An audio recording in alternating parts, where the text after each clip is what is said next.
Hello दोस्तों, आज हम सीखेंगे str_rev फंक्शन को।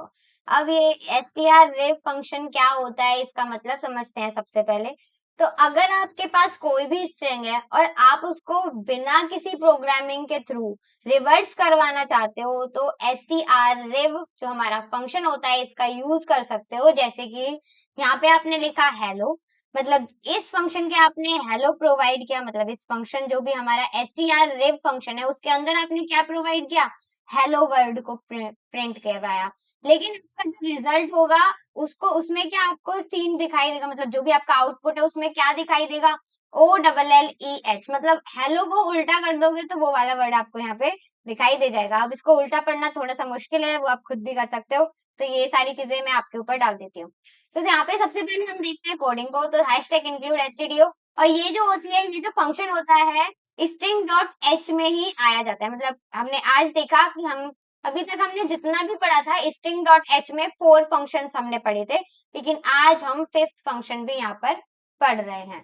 तो चलते हैं अपने कोड ब्लॉक्स पर और देखते हैं सीधे क्या होता है। ये हमारा लास्ट प्रोग्राम, इसको हटाते हैं, न्यू करते हैं एंड देन सेव आप कर सकते हो str.c, then hashtag include and then stdio.h। कुछ भी कैपिटल में नहीं होना चाहिए, सब कुछ स्मॉल लेटर्स में होना चाहिए। इंट मेन मेथड को स्टार्ट करेंगे, देन कर्ली ब्रैकेट्स में अपनी कोडिंग को करेंगे स्टार्ट। कोडिंग को स्टार्ट करने के लिए सबसे पहले हमें एक स्ट्रिंग बनानी पड़ेगी। तो चार नाम का हम क्या बनाते हैं, एक डाटा टाइप जिसमें मैं स्ट्रिंग बनाऊंगी str नाम की, जिसमें मैं साइज दे देती हूँ जो भी आप देना चाहो, मैं 30 दे देते हैं, सबसे बढ़िया रहेगा। Then semicolon. अब मैं चाहती हूँ यूजर के थ्रू ही एंटर करवाया जाए, तो यूजर के थ्रू एंटर करवा लेते हैं। एंटर स्ट्रिंग एंड देन कुछ पॉइंट्स लगा के देते हैं एंड देन क्या लगाएंगे, \n। बाहर आते हैं, देन सेमीकोलन। उसके बाद प्रिंट करवाना है तो हमें क्या यूज करना पड़ेगा, scanf यूज करना पड़ेगा। तो परसेंटाइल s का हम इस बार यूज करेंगे क्योंकि स्ट्रिंग हमें क्या करवानी है, इनपुट करवानी है। तो यहाँ पे हम क्या करवाने वाले थे, str, क्योंकि हम जब भी एरे देते हैं तो हमें एड्रेस देने की कोई भी जरूरत नहीं होती, तो हम एड्रेस नहीं देंगे, सिर्फ str यहाँ पर लिख देंगे। अब हम करवाएंगे str_rev फंक्शन को यूज। हमने लिख लिया है अपना फंक्शन, देन हमने ब्रैकेट्स भी लगा लिए हैं। अब आपकी जो भी स्ट्रिंग आपको रिवर्स करवानी है, बस उस स्ट्रिंग को उठाकर किस में रख देना है, इस फंक्शन के अंदर रख देना है। मुझे str करनी है तो बस str लिख दो, देन बाहर आके लगा देंगे सेमीकोलन। अब हमने सेमीकोलन लगा दिया। अब हम क्या करेंगे, इसको करवाएंगे प्रिंट। लेकिन प्रिंट करवाने के लिए या फिर तो हमने इसमें वेरिएबल देना पड़ेगा, या फिर हम इसको क्या कर सकते हैं, 1 by 1 ऑर्डर में लगाने के बाद हम इसको करवा सकते हैं प्रिंट। या इस तरीके से आप करवा सकते हो। हम जाते हैं इस फंक्शन के ऊपर और सबसे पहले प्रिंट करवाते हैं। तो प्रिंट एफ, और यहाँ पे हम लिखेंगे ओरिजिनल, जो हमारी स्ट्रिंग है उसको, ओरिजिनल स्ट्रिंग को हम करवाएंगे प्रिंट, देन परसेंटाइल s, बाहर जाते हैं और बाहर जाने के बाद कॉमा, और आपको क्या एंटर करवाना है, मतलब जो भी आपको शो करवाना है वो आप यहाँ पे लिखो। हमें क्या करवाना है, str प्रिंट करवाना है, तो str लिखते हैं एंड देन यहाँ पे सेमीकोलन से इसको करेंगे क्लोज। नेक्स्ट प्रिंट में जाते हैं, सेमीकोलन नहीं लगाएंगे, क्या लगाएंगे, डबल कोट्स। तो डबल कोट्स के अंदर हम क्या करवाने वाले हैं, रिवर्स के बाद, मतलब जो हमारा रिवर्स होगा स्ट्रिंग उसको हम यहाँ पर प्रिंट करवाने वाले हैं।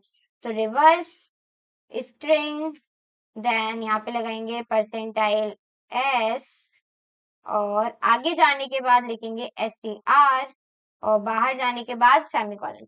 आप चाहो तो यहाँ से भी हटा सकते हो क्योंकि ये थोड़ा सा ऑड लगेगा, तो इसको हम कर देते हैं, हटा देते हैं यहाँ से, और सारी चीजों को नॉर्मल कर लेते हैं।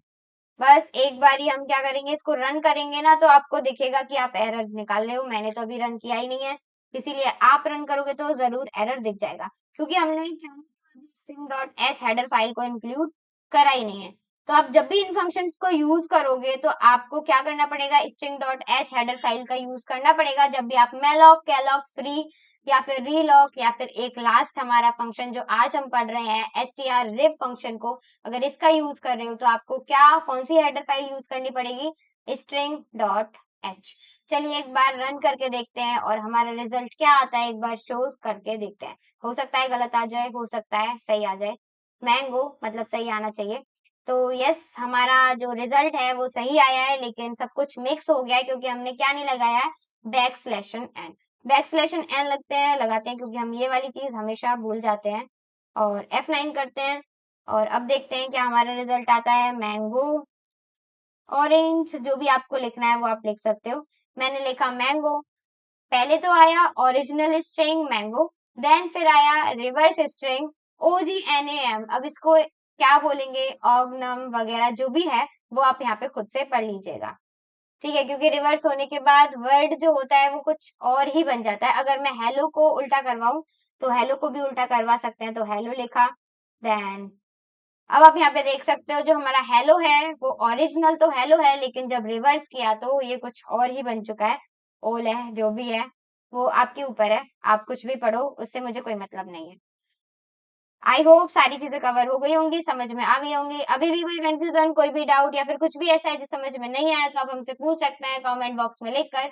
बाकी thank you so much for watching video, और वीडियो अच्छी लगी तो लाइक शेयर एंड सब्सक्राइब जरूर करिएगा।